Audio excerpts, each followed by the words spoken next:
Hola, ¿cómo están? Bienvenidas, bienvenidos a un nuevo capítulo de Influyentes acá en CNN Chile. Y hoy día vamos a conversar con Ascanio Cavallo, destacado periodista, Premio Nacional de Periodismo, analista político y que acaba de lanzar el libro Nueva Comunicación Estratégica, un mundo en mutación. Y en la segunda parte del programa vamos a hablar de la encuesta Bicentenario con Roberto Méndez, de amplia experiencia en encuestas y además académico de la Universidad Católica. Parte entonces Influyentes. Ascanio, muy bienvenido al programa. ¿Cómo estás, Paula? ¿Cómo te va?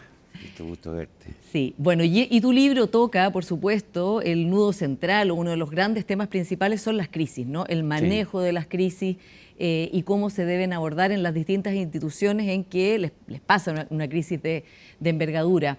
Es imposible no leer tu libro y no pensar en las crisis políticas que hemos vivido y que estamos viviendo. ¿Cómo ves tú el manejo político de esta moneda comparada con otras monedas que has cubierto a lo largo de tu vida? Bueno, déjame decir primero que este libro tiene un antecedente, uno que, si mal no recuerdo, presentaste tú misma. Exactamente. Hace ya 20 años prácticamente, pero decidimos hacerlo completamente nuevo porque sentimos que en la década pasada, sobre todo, el mundo sufrió una revolución silenciosa que no vimos, digamos, ¿no? Que la podemos mirar ahora. Y esa revolución significó un cambio en muchas cosas, ¿no? No necesariamente en la comunicación en su fondo, pero sí en su formato, en fin, en la forma en que se administra y se trabaja con ella. Efectivamente, dentro de ese mundo, ¿verdad?, el tema de las crisis es muy central. Y lo que uno puede decir es que las crisis de hoy, la única diferencia significativa que tienen es que son más rápidas. Sí, exactamente, se viralizan rápidamente. Sí, muy rápido, casi en tiempo real, ¿no? Fuera de eso, tienen más o menos la misma estructura, el mismo desarrollo, tienen el mismo impacto psicológico en los que la viven. Y por lo tanto uno debería decir, mire, más o menos hay pautas para esto, ¿no? Hay los basics, 4 puntos esenciales. Sí, este gobierno no las ha sabido administrar, eso es parte de su amateurismo, diría yo, de su inexperiencia, digamos, ¿no? Y de su tendencia, que se repite en otros campos, a desdeñar las cosas que son molestas, ¿no? A no darle importancia. No ver frente a sí, digamos, lo que tiene. ¿Qué es lo que puede ocurrir con esto, ¿no? Como es el caso Monsalve, es un modelo de eso. Ahora, para ser justo, también hay que decir que ese es un caso tan extraordinario, tan excepcional, que es muy difícil de administrar, porque es como si estallara una bomba en el living de tu casa con un familiar tuyo ahí. Exactamente, Ascanio, porque, digamos, por la envergadura y la importancia que tenía Monsalve, por el respeto que generaba en el Parlamento, dentro del gabinete, era, digamos, es una crisis totalmente de proporciones gigantescas. ¿Tú crees, bueno, es difícil hacer esta pregunta, pero que los otros gobiernos que hubieron antes, con los cuales tú entrevistaste, conversaste a todos los presidentes del retorno a la democracia, a todos sus equipos, has conocido también, ¿habrían podido realmente administrar esto de una manera sustancialmente mejor? Sí, yo creo que sí. Sí, porque había profesionales, gente que había reflexionado mucho sobre estos temas. Leí el otro día un artículo de Ernesto Tone que decía, claro, el principio de una crisis de este tipo es aislar al número uno, al presidente, ¿no? Que nada de esto le llegue. Y aquí ocurre lo contrario, que es que el presidente se lo toma. No hay nadie que le diga, sálgase, ¿no? No hay nadie que controle esa desafortunada conferencia de prensa. Claro, o quien trató de controlarlo no le hicieron caso, que fue la jefa de prensa, ¿no? Es que tiene que ser otro tipo de persona, ¿no? Entonces, no, yo creo que sí habrían podido. No te digo que con eso hubiera disminuido el impacto de la crisis, pero sí el involucramiento del gobierno y del presidente, en fin, las cosas sagradas que tiene el sistema, ¿no? Sí. Ascanio, tú has escrito libros que son fundamentales, como en el periodismo chileno, la historia oculta del régimen militar. Después has hecho la crónica de los gobiernos socialistas, de los gobiernos demócratas cristianos también, ¿no? Y ampliamente entrevistado y escrito sobre el presidente Elwin.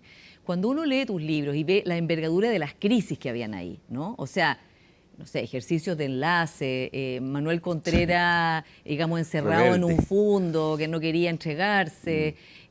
O sea, digamos, unas crisis en que realmente estuvo, podríamos decir, estaba en juego toda esta democracia incipiente, ¿no? Y además con un poder de Pinochet muy grande.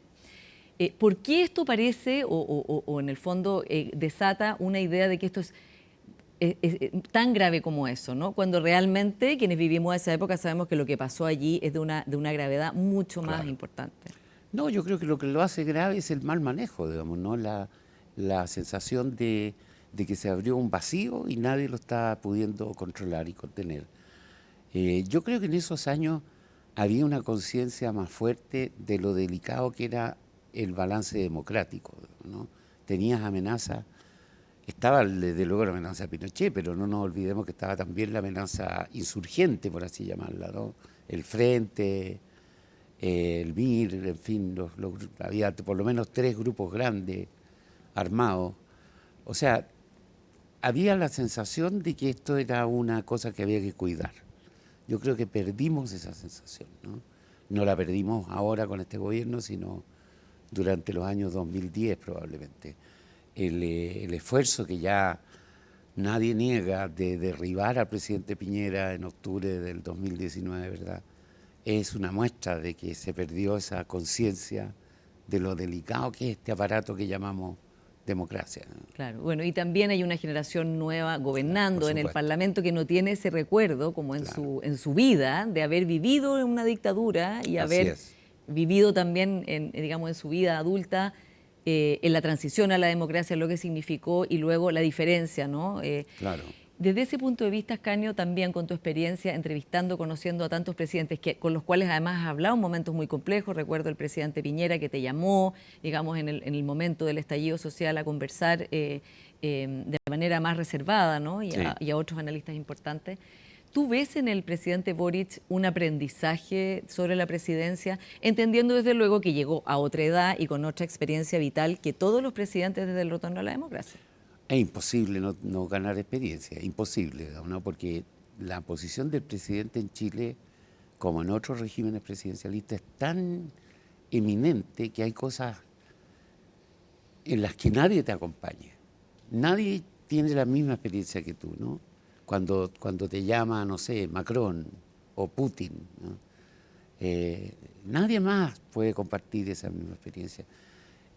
Ahora, otra cosa es que tú la puedas aprovechar, que la sepas administrar, que saques las conclusiones adecuadas. Yo creo que eso ocurre solamente en algunos casos, ¿no? ¿Y en el caso del presidente Boric? No lo sé, no tengo el conocimiento tan íntimo como para decirte, qué sé yo, ha sacado las conclusiones. Sí. ¿No? Volviendo al caso Monsalve, claro, ahí muestra este caso, probablemente va a ser un caso de estudio para un futuro libro como este de un mal manejo de una crisis, ¿no? Porque tiene todos los factores, tanto en delimitar la crisis, en cómo se comunicó, en las decisiones, en cuándo se lo sacó, etcétera. Pero es una crisis que también en un momento, o sea, la primera persona que sabe es la ministra Toa, la ministra del Interior, que es una persona que es un cuadro concertacionista, ¿no? De los más distinguidos, que trabajó con el presidente Lagos, que trabajó con la presidenta Bachelet, que ha tenido todas las responsabilidades y que en un momento se las indicó incluso que había parlamentarios pidiendo su cabeza, ¿no? Claro. Después hemos sabido que en realidad ella no participó ni de la reunión con Monsalve ni de las decisiones que se tomaron después. Claro. Ese es un problema grave. Ahí nunca debió estar el presidente, eso debió ser. Pero aparentemente pensaron en esas primeras horas, ¿verdad?, que había una forma de contener el problema, de mantenerlo en un bajo perfil, digamos, por unos días más, sin tener conciencia de que hoy día no es posible eso, ¿verdad? No es que lo haya filtrado a la segunda, es que se iba a filtrar. Es una denuncia en la fiscalía por violación, o sea, ¿en qué mundo eso no iba a ser público? Por supuesto. Entonces, ese esfuerzo es lo que es un poco infantil y además es el momento en que dejan fuera a la ministra Toa, que yo creo que es la única persona de ese grupo que podía haber contribuido a controlar la crisis, a decir, mira, esto es lo que es, hay que actuar rápido, pero no inflemos más el asunto, ¿no? Y la ministra Orellana, desde luego, la ministra de la Mujer, que habría entendido cuáles son los protocolos que aplican en casos como este y que también quedó fuera de esa decisión. Claro, ¿no? Posiblemente habría aportado un punto de vista, digamos, por lo menos. Pero entiendo que ella estaba fuera de Chile, o sea que también... Bueno, pero hay teléfono. Sí, ahora último hay teléfono, claro. Ahora, ¿qué viene de aquí en adelante? De cara a que más o menos en un año más, o casi justo en un año más, Ascanio va a hacer la segunda vuelta presidencial. Claro. Por lo tanto, ya hay decisiones que hay que ir tomando y lo que se ve es que hay una carrera en que la candidatura por el lado de la centro-derecha de Belén Matei está muy robusta, tanto en las encuestas como en los partidos que la están apoyando y que ven nítido el camino de ella, ¿no?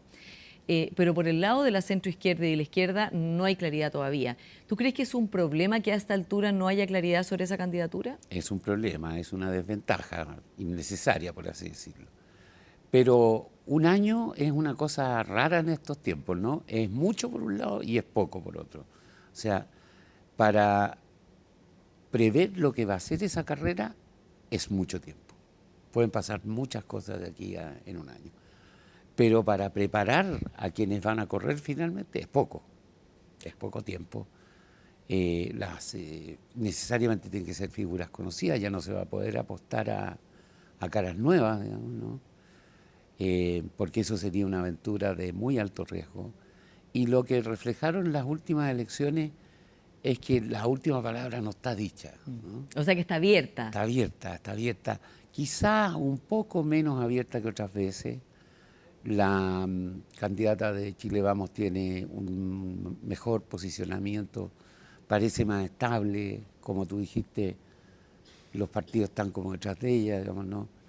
Pero el día menos pensado hay o una crisis, ¿verdad?, o una rebelión interna, o un desafío importante de candidatos que puedan querer ocupar ese espacio también. Ya hay algunos que lo Bueno, están claro, de hecho que ya José Antonio Kast va a ir a la primera vuelta, Johannes Kaiser estaría también Claro. en ese predicamento, ¿no? Eso es muy curioso porque eso supone una fragmentación de republicanos, ¿no?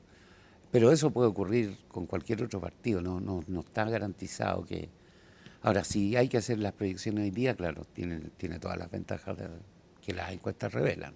Sí. Ahora, ¿qué nombres ves tú en la que se ha denominado generación perdida, que es la generación de 50 y tantos años de la exconcertación? No perdida porque no tengan destino, sino perdida porque fue la generación que quedó como sándwich entre quienes hicieron la transición a la democracia y la lideraron y que Claro. se retiraron muy adelante, y algunos todavía no, y la generación joven del Frente Amplio que irrumpe directa, digamos, en 10 años llega a la moneda. Se saltó un escalón, Sí. digamos. Mira, no sé, esa generación en general tiene y tuvo políticos de muy alta calidad, de muy buena calidad. Hicieron todo su aprendizaje y su experiencia en los mejores y en los peores momentos de los gobiernos de la Concertación. Son o han sido muy buenos parlamentarios, muy buenos gestores donde han estado, pero como tú la llamaste, ha sido la generación perdida, como que quedó, es la generación que no se atrevió a tomarse el poder, ¿no? Porque al final el poder no te lo regalan, te lo tienes que tomar. Quizás esa generación debió irrumpir con más fuerza el 2016, ¿no? Para la elección de, no, 2014, para la elección de la presidenta Bachelet Bachelet 2, claro. Donde el único que se atrevió a competir fue Claudio Rego, ahí, digamos, ¿no? Y él está en una buena posición hoy día de nuevo, pero siempre está la figura de Carolina Toá. En fin, si apuras un poco la imaginación, están Felipe Arboe, Ricardo Lagos Weber. Hay gente, pero no sé si van a tener la voluntad que ya no tuvieron en su momento. Y claro, porque por ejemplo Eugenio Tironi, Carlos Peña ven en Carolina Toá como la persona que representa la mejor candidatura posible para la centroizquierda. Eugenio Tironi dice, bueno, además sería sanador en esta lucha intergeneracional de la izquierda que ella sea la persona que encarne esta candidatura común. Y por otro lado, para Carlos Peña es uno de los mejores cuadros que ha producido Chile de todos los partidos políticos. más allá de cuánto marque o no en la encuesta, como dices tú, a esta altura, la elección anterior estaba el alcalde Jadwe y el alcalde Lavín, los dos liderando, y sabemos que ninguno de los dos pasó a la papeleta, no llegó a la papeleta, de hecho, pues no llegan, ni siquiera en segunda vuelta, sino que en ninguna vuelta. ¿Tú ves en ella eso que están viendo Tirón y Peña? Sí, pero no sé si son los factores que van a influir decisivamente, digamos, esos son como ganas más bien, son expresiones de deseo, ¿no? Yo creo que si tú tomas a cada uno de los miembros de esa generación por separado, a todos le vas a encontrar virtudes parecidas, digamos, son gente de muy alta calidad, y lo que más bien yo estaría preocupado de qué vamos a hacer cuando esa generación se vuelva vieja, digamos, ¿no? Porque son los últimos cuadros de gran calidad que produjo el país, que lo produjo además permitiéndoles hacer la práctica, por así decir, en el gobierno, ¿no? En gobiernos complejos como el del presidente Lago o el de la presidenta Bachelet. Entonces a mí me preocuparía más eso, fíjate, que elegir un nombre de entre todos. ¿Y qué pasa con los cuadros frente amplistas, por ejemplo, que están hoy día justamente gobernando? ¿No ves ahí ese nivel de calidad en esos cuadros? Por ejemplo, el alcalde Bodanovich. No, no lo veo. Es que Bodanovich está, como él mismo lo afirma continuamente, digamos, concentrado en su gestión municipal, lo que me parece muy sano de su parte. No, yo creo que lo que pasó es que efectivamente esta generación se saltó un escalón, ¿verdad? Entró con una gran inexperiencia, pero monstruosa, digamos, y con una inmensa, tal vez peor, subvaloración de lo que se había hecho y de lo complicado que es este país. No, no es un país sencillo. Tal vez no haya países sencillos, pero este es muy complicado. Nunca hemos tenido un acuerdo perfecto en toda la sociedad, ¿verdad? Nunca hemos tenido los mismos valores ni las mismas prioridades. Entonces, es una cosa a la que hay que tenerle respeto. Yo siento que esta es una generación que fue muy irrespetuosa y que ha estado pagando muy caro ese costo, digamos. No sé si muchos de ellos vayan a querer volver a posiciones públicas porque lo han pasado mal. Ahora, ¿no se ha sanado un poco esa herida pensando, por ejemplo, que se partió en un discurso muy impugnador de la concertación, en particular del presidente Lagos, por ejemplo, y que el presidente Boric ha hecho un cambio de tono, de discurso que parece bastante genuino respecto de la persona del presidente Lagos, para qué decir de la presidenta Bachelet, incluso del expresidente Elwin Frey, y que no solo es respecto de sus personas, digo, sino también de reconocer lo que les tocó enfrentar y cómo sacaron adelante su presidencia? Sí, pero ¿qué alternativa había? ¿Continuar con ese discurso después del fracaso del proyecto constitucional y todo eso? No, yo creo que tardíamente, digamos, muy tardíamente, ¿verdad? Se asume que esto es parte de un continuo histórico, no es una ruptura, ¿no? No vinimos a descubrir la pólvora, somos parte de un proceso histórico que es la conciencia intergeneracional, digamos, la conciencia que tenemos padres, abuelos, antepasados y que vamos a tener sucesores. Entonces, esta idea original que muchos le llaman refundacional, ¿verdad? A mí no es una palabra que me guste mucho, pero que en el fondo significaba rediseñar la sociedad conforme a un modelo muy conocido como era el modelo del Estado.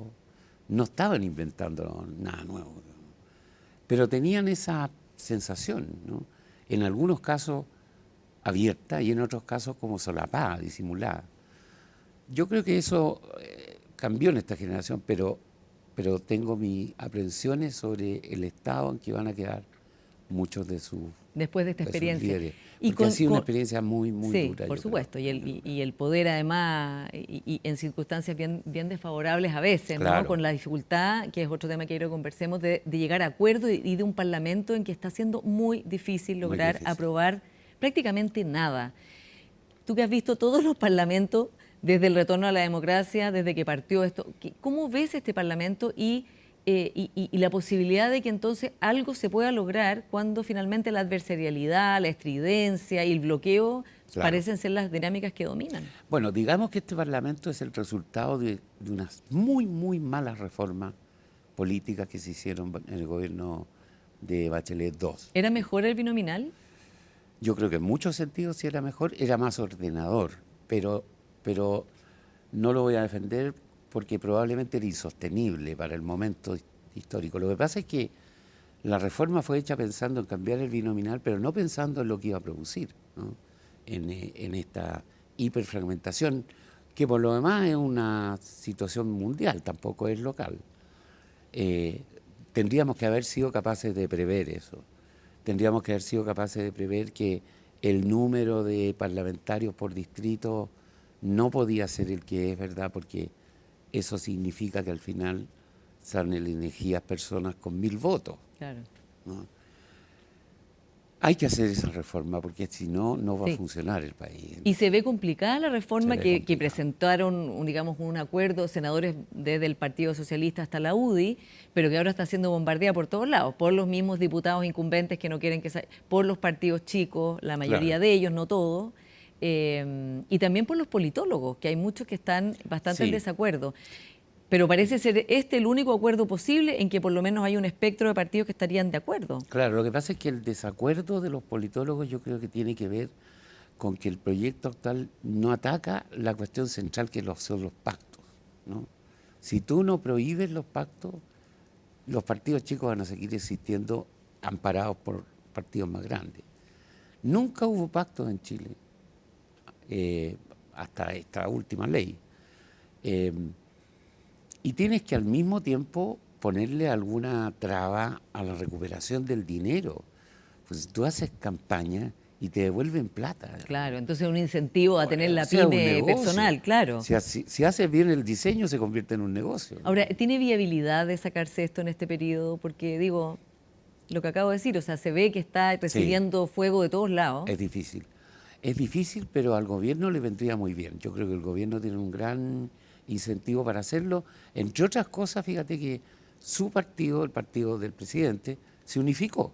O sea, fue en la dirección contraria. Claro, ¿verdad? no tienen ese problema. No tienen ese problema. Por lo tanto, tienen mayor libertad, por lo menos desde el punto de vista de sus propios intereses.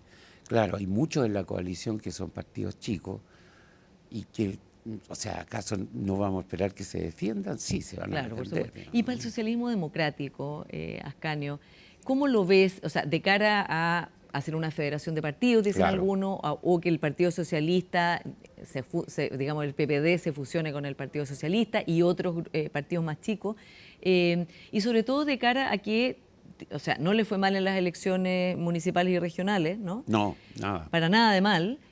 Por otro lado, está pagando harto costo porque tiene los ministerios más complejos a cargo. Sí. Y tiene que ver cuál es su proyección, tanto si se diferencia del Frente Amplio, si toma una posición distinta, o si ya asume esta unión, por lo menos con el Frente Amplio, como una coalición permanente.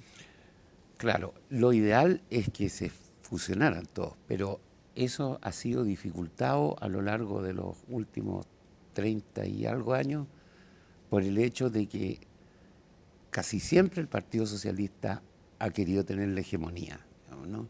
Por razones históricas, en fin, por Allende, por lo que tú quieras, ¿no? Tendría que quebrarse esa pretensión, ¿no? Yo lo veo difícil, pero el Partido Socialista, el PPD, son partidos que tienen potencial para ser grandes, ¿no? Grande hoy día es un partido de 10-12%, digamos, entendamos eso. Los otros es más difícil, el Partido Radical, ¿verdad? La democracia cristiana después de la última elección quedó muy golpeada. Tendrían que buscar una forma de ese tipo, ¿no? Una alianza, una fusión en lo posible, o bien la mantención de dos partidos, pero sabiendo que uno puede desaparecer en la próxima elección. Sí. Ascanio, para terminar, se nos acaba el tiempo. ¿Tú crees que el Partido Socialista va a pagar muchos costos por haber trabajado activamente, estar trabajando activamente en el gobierno, en cargos que son de mucho desgaste, pensando seguridad, economía, o sea, los temas que son exactamente donde la gente está demandando políticas más claras? Fíjate que no creo que pague muchos costos porque también pueden decir que son las áreas que han manejado mejor, ¿no? En seguridad hay muchos problemas, pero no dependen exclusivamente de ellos. en fin, tiene los ministros como más respetados, ¿verdad? El ministro de Hacienda, entre otros. No creo que haya un traslado de, digamos, como le va a pasar al Frente Amplio, ¿verdad? Un traslado de las responsabilidades por los errores o los resultados del gobierno que les caiga directamente a los socialistas, ¿no? Yo que les ha tocado bailar con la menos atractiva del lote, pero al mismo tiempo han mantenido el país en un cierto carril, digamos, ¿no? Los resultados económicos que anunció más o menos ayer el Banco Central para el 2025 son deprimentes, pero no son catastróficos, digamos, ¿no?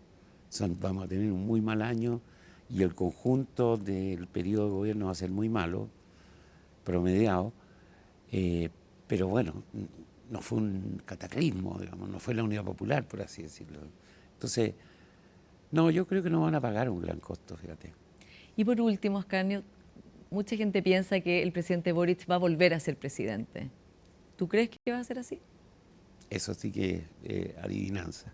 No. ¿Pero lo ves como un personaje político como de la primera importancia para el mundo de la izquierda, la centroizquierda, que será un liderazgo, digamos, fundamental una vez que deje la moneda?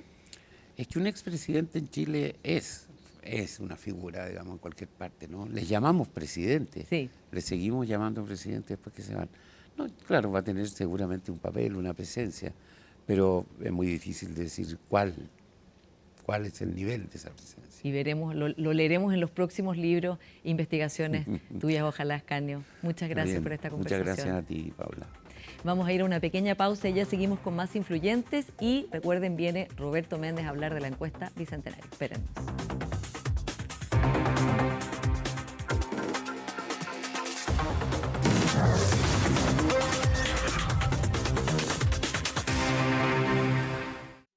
La encuesta CACEN es una herramienta que nos permite avanzar hacia un mejor país. Cuando respondes la CACEN, aportas una pieza fundamental para que el Estado conozca las distintas realidades que se viven en Chile. Desde el 1 de noviembre de 2024 y hasta el 31 de enero de 2025, se entrevistará a miles de hogares en un proceso confidencial, anónimo y seguro. Porque con tu respuesta construyes Chile. Conoce más en cacen2024.cl. Ministerio de Desarrollo Social y Familia. Gobierno de Chile.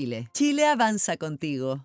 Nuestro país es reconocido a nivel mundial por su solidaridad, esa que florece cuando hay que enfrentar situaciones difíciles como los terremotos o incendios. Estos escenarios ponen a prueba ese tesoro tan buscado que llamamos cohesión social, pues tenemos mejores respuestas y nos sentimos mejor si ese lazo existe entre nosotros. Pero, ¿qué es? Imagina que la sociedad es como un rompecabezas. Cada persona es una pieza distinta, pero todas son necesarias para completar la imagen. La cohesión social es lo que asegura que esas piezas encajen. Sin ella, la sociedad se fragmenta y las personas comienzan a velar por sus propios intereses y la imagen común se descompone. La cohesión social es como el pegamento que mantiene unidas las piezas y permite que las personas que forman parte de un grupo se sientan conectadas, compartan valores, normas y se coordinen para lograr objetivos comunes. Cosas simples, como sentarse a conversar en la plaza con el vecino que nunca saludas, participar en organizaciones comunitarias, escuchar a aquel que piensa distinto y respetar las diferencias. Son los pequeños actos humanos que ayudan a nutrir ese pegamento que llamamos cohesión social. Al final, la cohesión social no solo nos ayuda a superar los momentos difíciles, sino que también nos permite construir un presente y futuro más justo y amable para todos.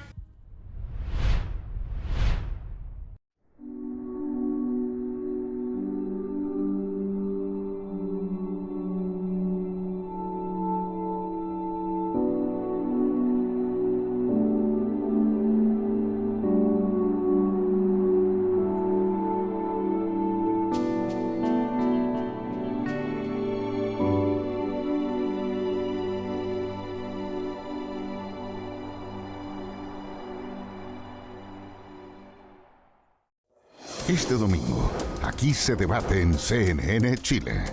Diálogo abierto, libre y plural sobre la contingencia que mueve la agenda de nuestro país.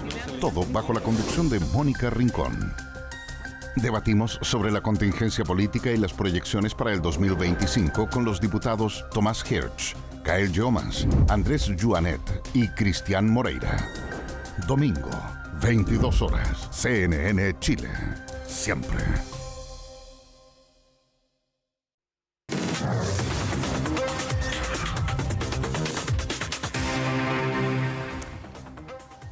Y ya estamos de vuelta acá en Influyentes con nuestro siguiente invitado, Roberto Méndez, académico de la Escuela de Gobierno de la Universidad Católica y de amplia experiencia, una vida completa en encuestas y estudios de opinión, en ver el pulso de la sociedad. Bienvenido, Roberto Méndez. Amplísima experiencia. Sí. Muchas gracias, Paula. Así que vamos a hablar de la encuesta Bicentenario 2024 que hace la Universidad Católica hace muchos años y que va mostrando cambios sociales importantes, así como también vamos a conversar de tu mirada de cuánto ha cambiado la sociedad chilena en todos estos años que llevas escrutándola, mirándola y viendo hacia dónde va. Partamos por la encuesta Bicentenario, Roberto. Uno de los resultados más impresionantes tuvo que ver con los migrantes, ¿no? La mirada respecto de los migrantes sobre la política migratoria, y además coincidió con una semana en que el gobierno, por un lado, llamó a regularizar, pero se entendió mal y terminaron miles de migrantes haciendo fila en el estadio Víctor Jara. ¿Cómo vemos toda esta situación? Bueno, todo ese evento ha sido muy desgraciado y ha creado mucho ruido. Entonces, es bueno quizá no meterse a tanto eso, que parece que fue un gran error comunicacional y administrativo, pero el problema de los migrantes es un problema serio. Para la mayor parte de los chilenos es una preocupación, hay una percepción de que hay un conflicto, y una de las conclusiones, uno de los números, podríamos decir, más interesantes es que hay una especie de consenso, porque en encuesta uno rara vez encuentra números tan grandes, de un 88% de los chilenos que dice que hay demasiados migrantes en Chile. O sea, hay una sensación de que es un problema más grande que lo que podemos abarcar. Eso no significa una solución determinada, pero hay una sensación de que es un número excesivamente grande para lo que el país puede absorber, para lo que puede incorporarse. Sí, Roberto, y eso coincide con la encuesta que hizo COE, es la encuesta longitudinal, el SOC, que mostraba, creo que es más de un 80% de personas que están a favor de una política migratoria muy restrictiva, por ejemplo, casi de cerrar fronteras. Sí, sí. Bueno, pero hay que mirar los números con mucho cuidado, porque es fácil caer como en una especie de populismo o una especie de alarmismo sobre la situación. Porque la encuesta, vamos a llegar a eso después, pero déjame decirte primero las cosas buenas, porque hay cosas buenas. Fíjate, la mayor parte de los chilenos tiene relaciones con migrantes. Hoy día, una cantidad enorme, creo que 60%, sobre 50%, tiene relaciones habituales o casi diarias con personas migrantes. Como amigos, como compañeros de trabajo, como compañeros de estudio, como vecinos, incluso como familiares. Fíjate que por primera vez preguntamos esto, encontramos que un 16% de los chilenos ya tiene lazos de tipo familiar. O sea, se han emparejado, o un hijo se emparejó, o una amiga, pero tiene alguna relación que podríamos llamar familiar.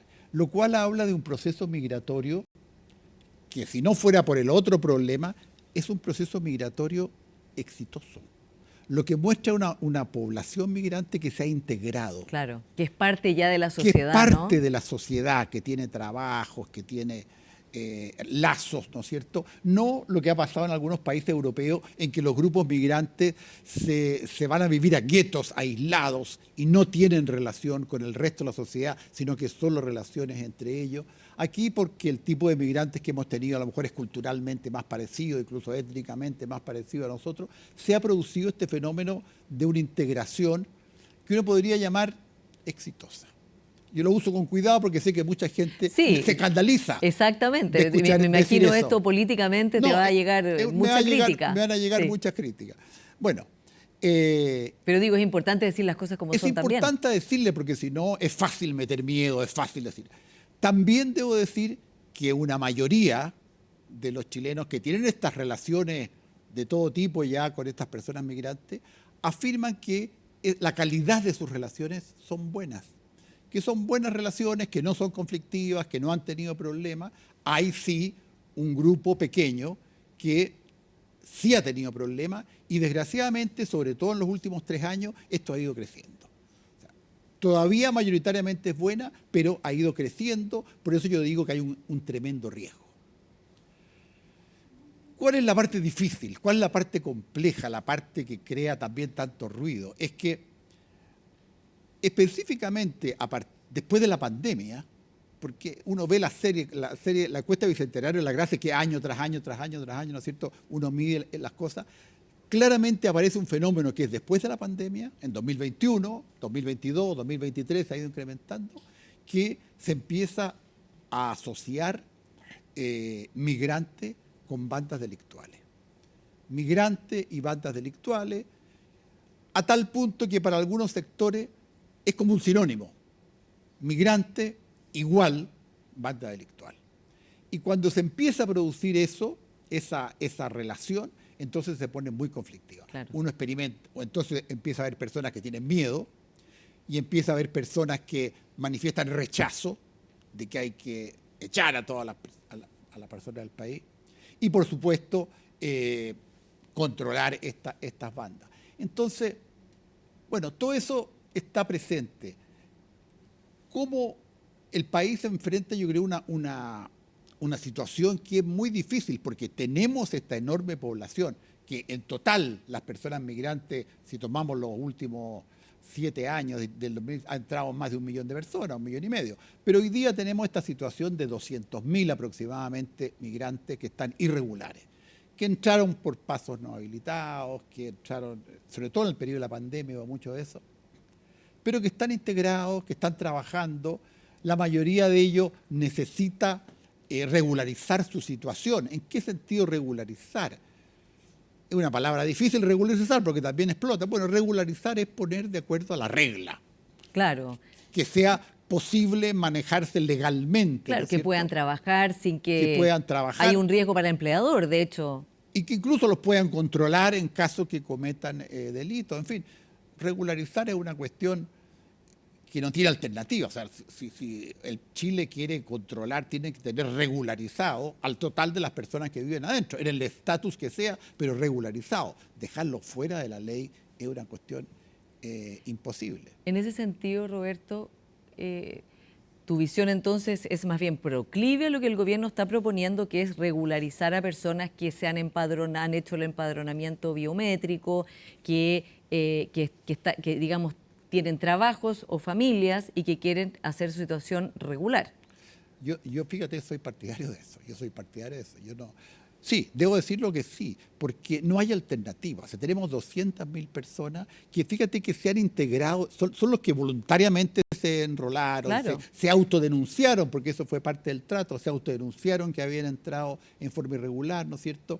Y la mayoría de ellos están cotizando, o sea, tienen trabajos regulares, podríamos decir. A pesar de que su situación es irregular, están cotizando en la AFP, en lo que sea. Entonces, bueno, eso tiene que arreglarse, no hay alternativa. Yo no sé el mecanismo exactamente, pero no hay alternativa. Ahora, eso no significa que el gobierno o este gobierno, o cualquier gobierno, porque esto no se va a solucionar ni este año, ni el próximo, ni en 5 años más, tiene que enfrentar la situación de qué hace con estas bandas que nos han invadido, porque yo creo que acá lo que pasó en el periodo de la pandemia específicamente, en que las fronteras estuvieron cerradas, ¿no es cierto?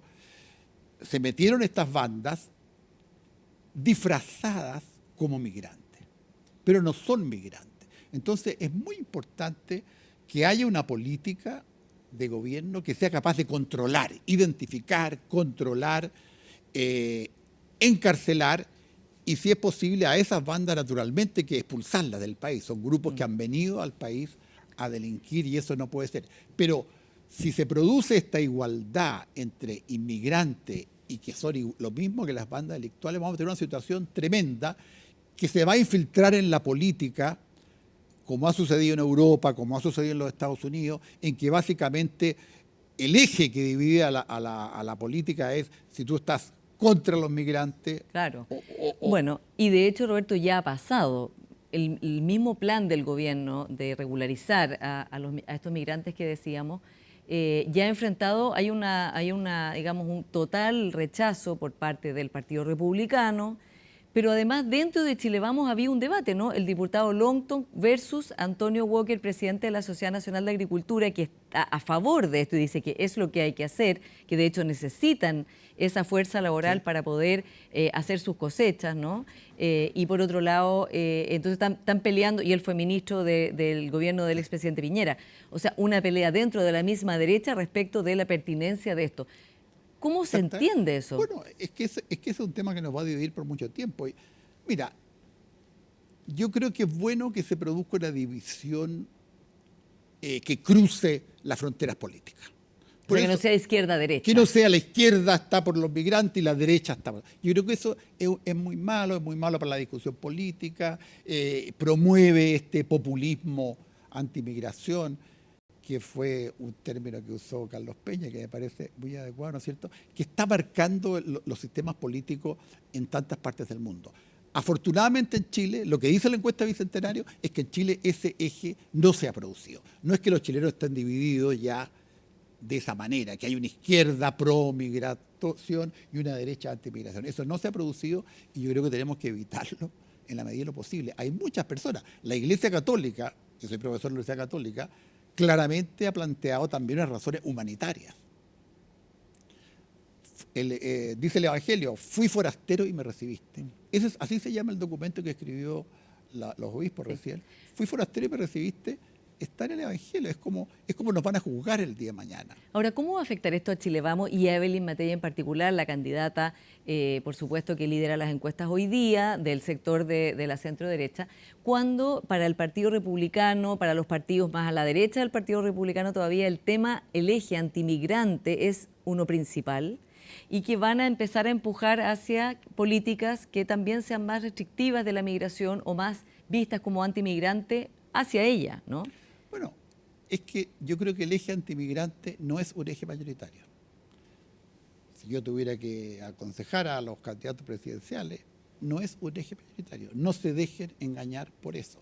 La gente tiene miedo a las bandas delictuales, sí. Mano dura a las bandas delictuales, sí.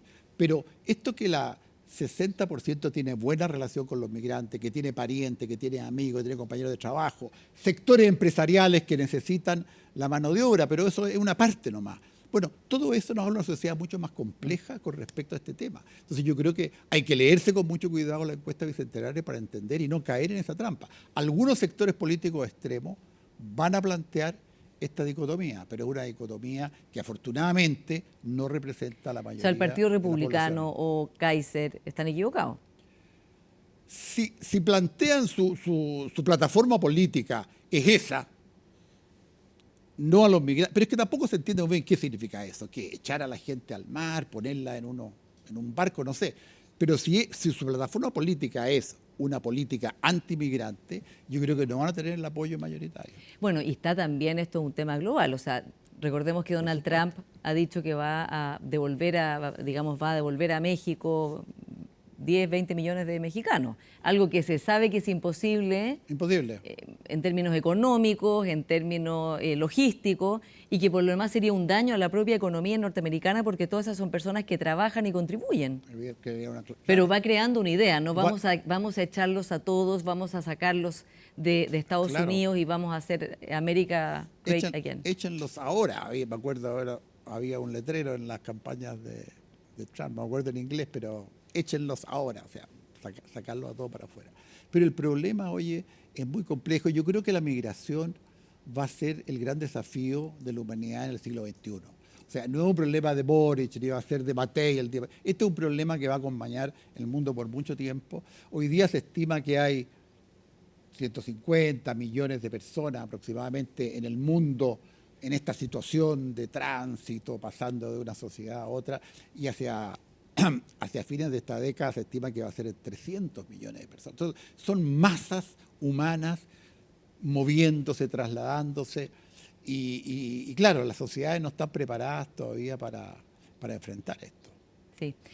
Acabas de decir, Roberto, que si tuvieras que asesorar, pero has asesorado políticos muchos años de tu vida,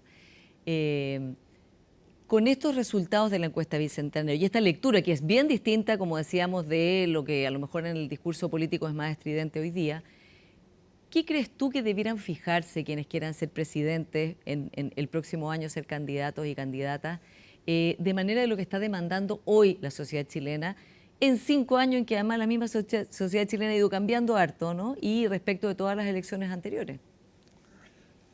Con respecto al tema migratorio, ¿dices tú? En general, no solo con el tema migratorio. Bueno, yo diría, el tema migratorio va a ser un tema de la campaña, va a estar presente, pero no va a ser el tema principal. No estamos al nivel de, ni siquiera los Estados Unidos o incluso en Alemania. Yo creo que el nivel, como se está planteando todavía el proceso migratorio en Chile, es diferente. De partida tenemos el nivel de migrantes en Chile con respecto a la población total es menos del 10%, en Europa estamos hablando ya del 15 o 16%, cerca del 20% en algunos países europeos de población migrante. Entonces estamos en un nivel absolutamente distinto. Pero yo creo, y ahí mi consejo va a ser tomar esta visión mixta de un grupo humano que llegó, que se integró y que ha creado lazo, y separarlo de este otro discurso del tema de la violencia, la delincuencia, que sí es un problema grave y que yo lo veo más bien como un tema casi militar, que eso hay que enfrentarlo de manera casi, pero no tiene nada que ver con el tema de la migración. Y en los otros temas, sí, el tema de la seguridad en general está siendo el tema central. Si uno ve la encuesta, que es lo que dice, la seguridad y el temor y el miedo y el crecimiento económico. Yo creo que la encuesta Bicentenario, si uno diría lo más triste, porque si uno deja estas cosas así más como duras, violentas, que hace 20 años cuando empezamos a hacer la encuesta, los chilenos pensábamos que en 10 años iba a ser un país desarrollado, que la clase media iba a poder acceder a mejores condiciones de vida, que los pobres iban a mejorar sus condiciones de vida, y todo eso hoy día se ve ensombrecido, la gente ha perdido esa ilusión y más bien ve un futuro malo, o sea, que no va a seguir ese progreso que nos había hecho sentir tan orgullosos en esos tiempos. Entonces, yo diría, quien sea capaz de transmitir la idea de volver a tomar un crecimiento enérgico, un país que tenga un proyecto económico, un proyecto de sociedad como lo tuvimos, yo creo que eso es lo que va a entusiasmar hoy día a la población, más que estos discursos anti-grupos. ¿Y ves a la candidata Evelyn Matei en eso, o a Chile Vamos? Recuerdo que en este mismo programa, Roberto, dijiste, los peores enemigos de Evelyn Matei han sido de la misma derecha, ¿no? Dentro de su propio sector. Así fue.